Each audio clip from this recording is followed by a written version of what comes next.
Hi! It's our last day here in London. Bago kami umalis, syempre nag-ayos na ako dito sa apartment, Airbnb. At ituturo ko muna kayo dito sa apartment para makita nyo. So, isa siyang one-bedroom apartment na may 2 bathroom. Yung main door. Yan. Pagpasok mo dyan sa kanan, may closet dyan.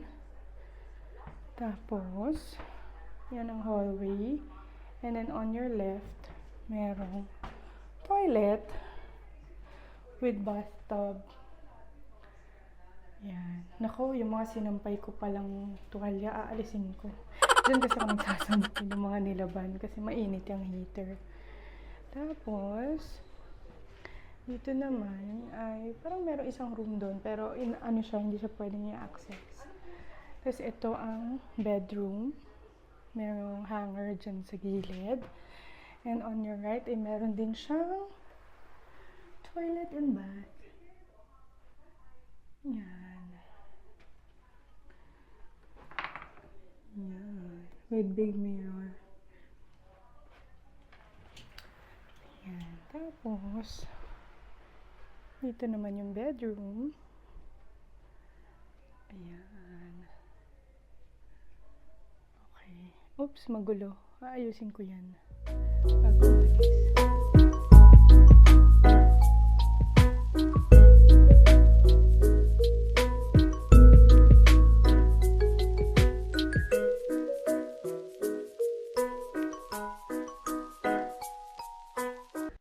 Okay, ayan, inayos ko na siya. So, ito yung bedroom. It's a good size bedroom na merong hangers dyan sa kaliwa. Maganda to kasi kita mo agad lahat ng damit mo. So, wala kang may iwan. Tapos, overlooking siya dun sa mini coffee area sa labas. Pero may curtain yan na pwede isara. Blackout naman. Tapos, iyan yung bed. Ganda, diba? Ayan. Tapos, dito sa side na to, merong makeup area. Tsaka, merong cabinet. And then, floor to ceiling windows. Ang views mo sa labas. Ganda. Actually, dito makikita mo rin yung embassy. Yung nakikita mo yung kakaibang architecture na building na yon. Yan. US Embassy yan. Tapos ito ang River Thames. Yan yung River Thames. Tapos, ayan ang view mo ng city. Medyo foggy lang today. So, ito yung train sa baba. Ayan. Diba? Ang ganda ng view. Ay, foggy na. Tapos, mayroon maliit na TV dyan. And then, dito tayo dumaan. Yan, nakapack na yung bags namin. So, ito naman ang living room and dining and the kitchen. Maganda yung kitchen kasi kompleto. May oven, microwave, kompleto lahat ng gamit. May cooktop, toaster, painitan ng tubig. Meron din coffee maker. At ayan ang sink. Kasi ito yung ref. Ayan ang ref. Ayan. Tapos, ito yung dining. 6-seater dining. Pero 2 lang naman kami. And then, meron kang malaking TV. Nanonood ako ng Korean na interviews kay Sheryl Cruz. Yan. Nasa swivel yung TV. Tapos, dito yung charging port namin. Dito namin lalagay lahat ng electronics. It's para siyang chest drawer. And then, ito yung living room. Maganda at malaki yung sofa set. Ayan. Tapos, meron kang accent chair dito sa side na to. Ganda. Tapos, floor to ceiling windows din. Ayan, ang ganda, diba? Ayan. Ang maganda dito, malapit siya sa 9 Elms Station. Malapit din siya sa Vauxhall, pero mas malapit sa 9 Elms. So, ito, ayan. Ay, kita nyo ba? Yan. Yung building na yan, isang malaking supermarket yan, Sainsbury. So, kahit every 3 days, bumibili ako, hindi ako bumibili ng marami kasi nandyan lang siya sa tapat. Tapos nandun lang sa tabi niyan yung station yan. Yun ang station. So, sobrang lahat walkable. Kasi yun ang view mo dito. Ganda. Foggy lang talaga today. Wala masyadong makita. Extended. So, ayan. Ang living room area. Ganda, diba? Ilalagay ko to sa link sa description down below para kung gusto nyo magstay dito pag nasa London kayo, you can check it out. Airbnb to, hindi naman sponsored. Ito yung breakfast area. Maganda dito mag coffee sa umaga, muni. Kasi dito may view ka ng River Thames. Diyan. Tsaka ng Central London. Sa kabilang side. Ganon din. View ka. Pagka, ngayon nga medyo maraming tao din naglalakad sa labas. Pero pagka yung mas maganda pa yung weather, ay ang daming tao nakakatulong mag people watching. Meron din tong gym sa taas. Maganda yung gym nila. Tapos may indoor garden siya na 360 paikot. So kung gusto maglakad-lakad doon, pag malamig masyado sa labas. Tapos sa rooftop, meron din siyang 360 view ng city. Maganda rin. Kaya lang hindi na ako aakyat doon kasi paalis na kami. Gusto ko lang pakita sa inyo. Nag-enjoy naman kami dito. We spent 10 days here. And now we're bound to Paris. So samahan nyo kami. Sasakay tayo ng Eurostar from London to Paris. Hi! So we're here na at St. Pancras International Railway Station. It's across the underground metro nila, yung King Cross St. Pancras. So kung magti-train ka, diyan ka bababa, tapos tatawid ka. Kami kasi nag-Uber. So ito, ang ganda ng building. Tapos sa kabilang side, may hotel siya. So pasok na tayo. Dadaan tayo sa security and then immigration. So dito daw, London immigration, UK immigration, tapos after nun, French border immigration na. Para pagdating mo dun sa Paris, bababa ka na lang kaagad. Okay, let's go!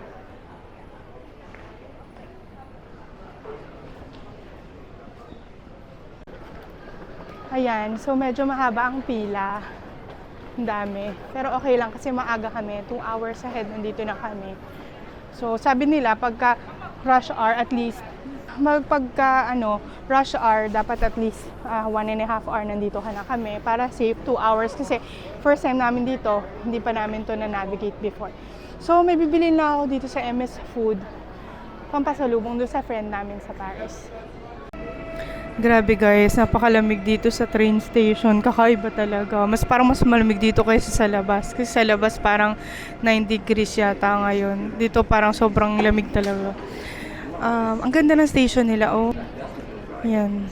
Hindi pa kami makapasok sa loob kasi 12:31 kasi yung aming train. Parang 1 hour and 45 minutes before mag-open yung gate para sa'yo. So may nagbabantay doon sa end of the line. Kaya mga 10:45 pa daw mag-open yon. Saka pa lang kami makakapasok. Tapos dadaan ka ng security and then UK border and French border. So dito na nila gagawin yung mga passport controls. Kaya pagdating ng Paris, kumbaga cleared ka na lahat, lalabas ka na lang. Tapos from there, baka mag-Uber na lang kami papunta sa Airbnb namin. Kaya hintay-hintay muna tayo dito. Ang ganda ng skylight nila. Diba? Kaya maliwanag dito. Tapos ayun yung departure area.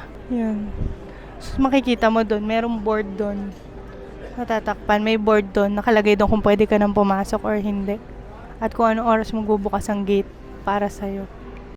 So yung ticket namin, binili ko online. Tapos from there, pwede mo siyang i-download sa wallet mo. Apple Wallet or Google Wallet mo siya.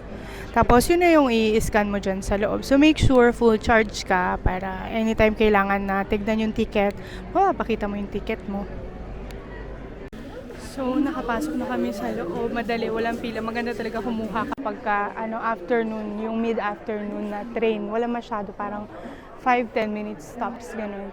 Ito, pagpasok namin, ito na lang, 12:30 yung amin. So, sabi dyan, 20 minutes before departure, saka lang nila sasabihin kung anong platform ka pupunta. 20 minutes before, saka lang kayo magbo-board. Kaya maghanap muna tayo dito ng waiting area, punong-puno, ang daming tao. So, ewan ko kung makakahanap kami. So, let's go. Hanap tayo waiting area. Anong oras pa lang? 11. So, isang oras pa kami. Isang oras pa kaming maghihintay. Okay, ikot-ikot tayo. Hanap tayo ng pwesto. Okay, nandito na kami sa loob. Punong-puno yung waiting area. Kaya pala, hindi agad pinapapasok sa gate. Dito kami nagstay. Bumili lang ako ng coffee dyan para makaupo kami dito. Kasi wala na ibang mga upuan dyan. Mahirap maghanap. So, I bought an Americano. Harap. Tsaka, chocolate croissant. Mukha legit naman. Ito lang. Masarap pa rin yung chocolate. Ang croissant sa Paris. Kaya excited na ako. Nakarating sa Paris. Okay, hindi ko tuloy siya ma-zoom kasi bigla siya nag 4K. So, I'll just see what I can do. So, nandito na tayo sa platform 6. Hanapin mo lang yung coach mo. Nakalagay naman sa gilid ng train. So, coach 10, tapos seat 67 and 68 tayo.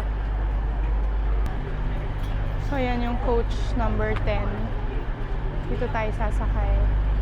Yan, Eurostar. Medyo pila. Sana may lalagyan pa ng gamit. Pero enough naman siguro yung kanilang mga lagayan para sa mga gamit. Ang daming pasahero dito sa train ngayon. Ayan. Kanina hindi ko ma-zoom kasi hindi pala nakaayos yung aking zoom. Hindi siya nakalagay na malinti. So, nandito na tayo sa loob ng tren. Very comfortable naman siya. Maluwag yung upuan. Kasi ang taas mo. Diba? Diba? Pang talaga, European standard. Pero ang daming tao. Tapos yung overhead puno talaga. Look. So, mamaya, ilalabas natin yung baon natin, corned beef at scrambled. Tapos, punta tayo sa cafe. Naku, hindi pala kami nakapag-refill ng tubig. May free refill kaya ng tubig sa cafe. Mamaya malalaman natin. Sit back, relax muna tayo. And we are 2 hours, parang 2 hours and 15 minutes going to Paris. So, ayan, umaandar na tayo. Kanina kinakabahan ako kasi hindi ko na maalala nung binook ko to.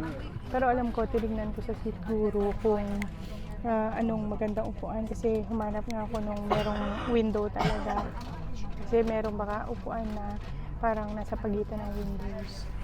Tapos, yung hindi against the train. So, paharap siya. Kasi meron kaming mga katabi ganyan. So, ang biyahe nakatalikod sila sa biyahe. Kasi parang nakakahilo yun. Pero, buti na lang. So, hindi ko alam kung meron. Ayun, may babaan pala itong train. Pag nasisilaw ka. So, dito muna kami. Chill lang muna. Nandito pa rin tayo sa UK. East of UK. Southeast siya. Pababa ng France. Parang countryside tong dinaanan natin na merong industrial zone. Tapos, mamaya, iilalim siya sa ilalim ng tubig para tumawid going to France. Ayan, it's time to eat lunch na. Ano oras na? Mag-1 o'clock na. Siyempre, pag Asian ka, may baon ka. We have banana and corned beef and scrambled egg. Tapos water na nire-refill ko. Hindi na totoong Evian yun. Tapos ang view mo sa labas ay mga talahiban. Countryside. Ayan, malapit na tayong tumawid sa Eurotunnel. Sa tunnel na nagko-connect dito sa UK at saka sa France. Excited ako. Mga 30 minutes yata tayo dito sa ilalim ng tubig mamaya.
friends. Nakatawid na tayo dun sa tunnel.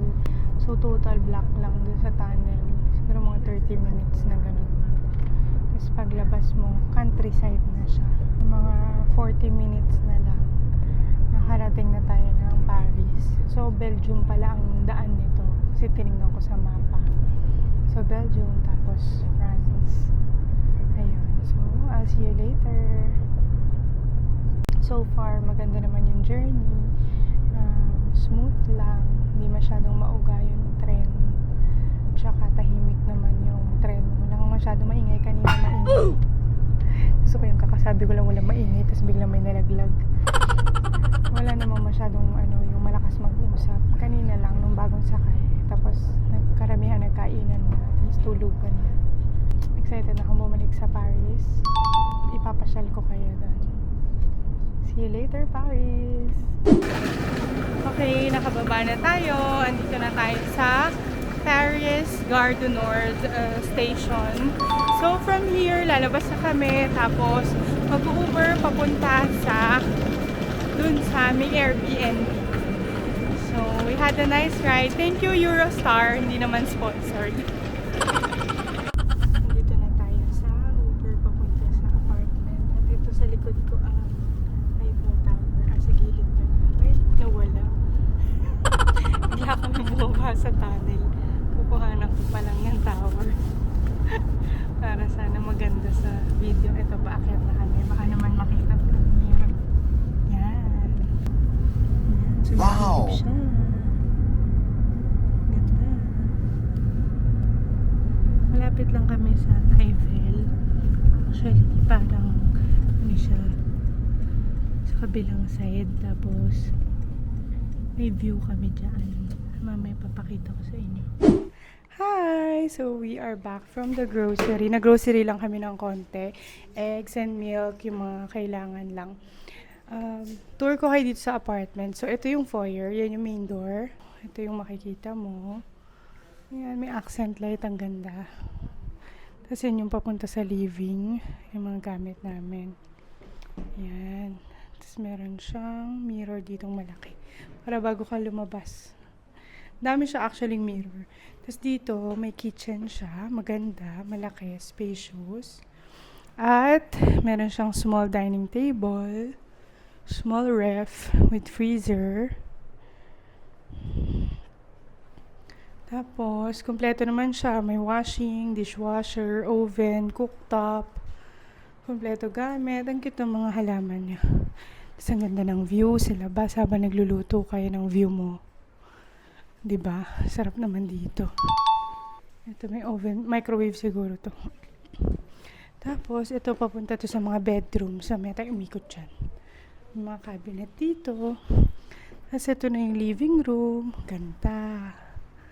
Diba? Tapos, another living area. Parang dati dining to eh. Pero siguro para mas maluwag, kinonvert din siya into living. Ganda. Tapos meron ka ditong big mirror sa gitna. And almost floor to ceiling windows.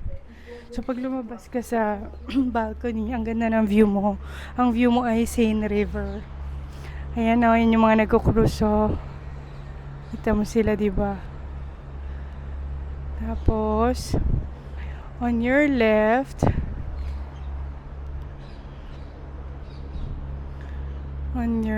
ay makikita mo na ang pinakahihintay sa Paris. At yon ang Eiffel Tower. Wow! Wow, ang ganda ng view siguro dito pag gabi. Yung kapag umiilaw siya, every hour yata umiilaw yan eh.